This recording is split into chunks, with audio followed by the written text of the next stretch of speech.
নমস্কার, আপনাকে আন্তরিক স্বাগত জানাই ভাগ্যজ্যোতিতে।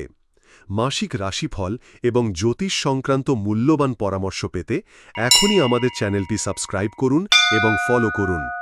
মাসিক রাশিফল মেষ রাশি জুন ২০২৫। গ্রহগত প্রভাব ও বিশেষ যোগ। সূর্য ১৫ই জুন পর্যন্ত বৃষ রাশিতে, এরপর মিথুনে প্রবেশ করবে। মাসের প্রথমার্ধে আপনি অর্থ ও পারিবারিক বিষয়ে বেশি চিন্তিত থাকবেন, আর দ্বিতীয়ার্ধে যোগাযোগ, ভ্রমণ ও আত্মপ্রকাশে জোর আসবে। বৃহস্পতি মিথুন রাশিতে তৃতীয় ভাবকে সক্রিয় করছে, সাহস, যোগাযোগ, লেখালেখির জন্য শুভ। শনি কুম্ভ রাশিতে একাদশ স্থানে অবস্থান করছে, ইচ্ছে পূরণ, সামাজিক সংযোগ ও বন্ধুদের মাধ্যমে সুযোগ আসবে। রাহু মীন রাশিতে ১২তম, চরিত্রে গোপনতা ও মানসিক অস্থিরতা বাড়াতে পারে। কেতু কন্যায় ষষ্ঠ, শত্রু ও স্বাস্থ্য সচেতনতা বাড়াবে। শুক্র মিথুন রাশিতে ১২ তারিখের পর রোমান্টিক জীবন ও সৃজনশীলতায় নতুন মোড় আনবে। চন্দ্রের প্রভাব এই মাসে মানসিক জাগরণ ও আবেগের ওঠানামা বাড়াতে পারে। প্রেম ও সম্পর্ক।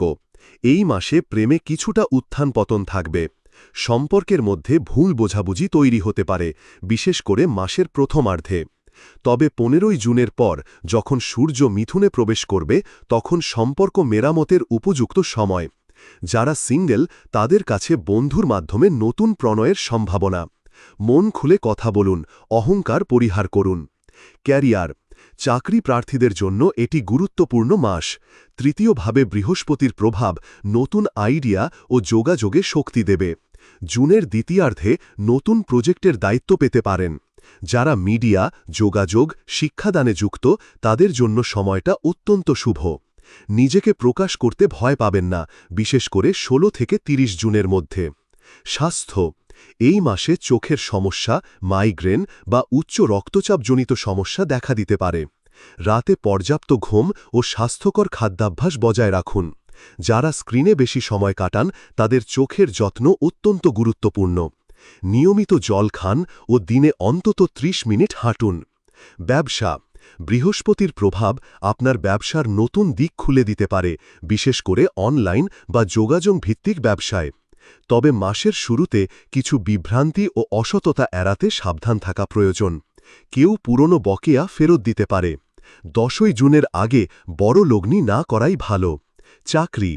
সরকারি চাকরি বা উচ্চশিক্ষা সংক্রান্ত পরীক্ষার ফল প্রকাশের সম্ভাবনা আছে। জুনের দ্বিতীয় ভাগে উন্নতি ও পদোন্নতির যোগ আছে। যারা নতুন চাকরি খুঁজছেন তাদের ইন্টারভিউয়ের ডাক আসতে পারে। পুরনো অভিজ্ঞতা ও দক্ষতা হাইলাইট করুন। টোটকা। মঙ্গলবার সকালবেলা একটি লাল ফুল ও সামান্য গুড় নিয়ে হনুমানজির পূজা করুন। এরপর ৭ বার রামদূতায় নমঃ মন্ত্র জপ করুন। এতে বাধা কাটবে, সাহস ও কর্মক্ষমতা বাড়বে। আপনার রাশিফল কেমন লাগল নিচে কমেন্টে লিখে জানান। আবার ফিরে আসব নতুন রাশিফল নিয়ে। ভালো থাকুন, সুস্থ থাকুন।